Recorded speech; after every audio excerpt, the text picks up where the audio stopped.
All right, let's talk about up dog. Up dog versus cobra. Up dog is the second part of your vinyasa flow. When we talk about the vinyasa flow being lowering down through chaturanga, inhaling into your back bend, up dog, and then exhaling back to down dog. So a few people ask, a lot of times in class I'll cue inhale to cobra or up dog, and there's a lot of people who ask what's the difference between cobra and up dog. So let's start there. Cobra is a position where your hips are staying grounded down on the mat. So come on down onto your stomach and bring your hands right next to your chest. You want the elbows in close to the body. So remember, we'll be coming into this right out of our chaturanga. So we've just lowered down, trying to get that 90 degrees with the hands. You want to keep the pelvis grounded down. So if your pelvis is like a block, let's say, you want to keep the front of that block angled down into the ground. Really grounding down. What you're doing is lengthening out the lower back, and you're anchoring those pelvic bones down into the earth. So again, we will lower down here, and as you come up to cobra, you're grounding that pelvis and then reaching the crown of the head and the chest forward and back. The elbows stay in close. I'm pointing through my feet. And you can see that my head is an extension of my spine. So I'm not looking forward or stretching out the front of my neck. I don't want any creases in the back of my neck. I'm reaching forward and up.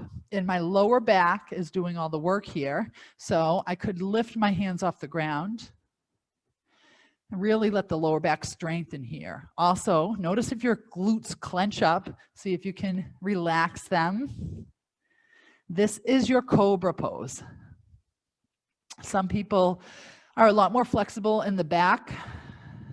So this is a low cobra. If you do want to push into those hands, you can come up a little higher, maybe coming up into a high cobra. Some people can straighten out the arms a bit more, but the important thing is to keep that pelvis grounded. So if you're coming up but keeping the hips off the ground, you're not in that cobra pose with that lengthening through the lower back.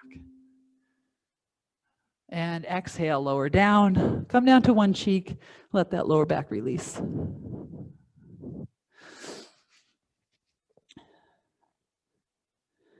All right, let's talk about the up dog. So there's a few different variations in up dog. The biggest difference between cobra and up dog is that in up dog, those hips, instead of being grounded down, are coming off the mat and bending back up.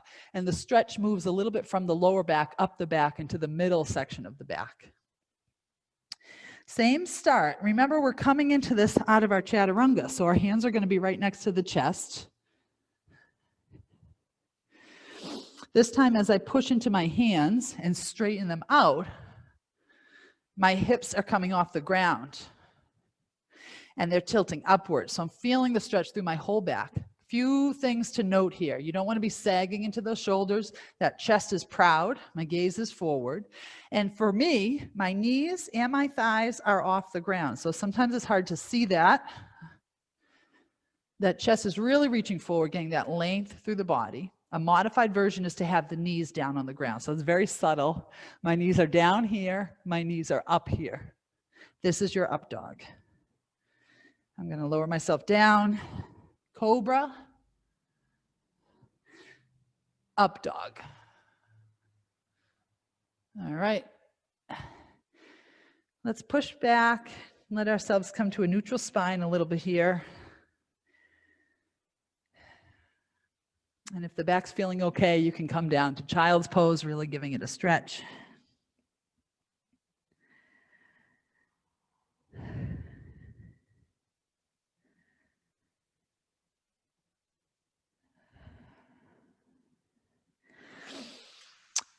All right, that's your back bend portion of your vinyasa flow.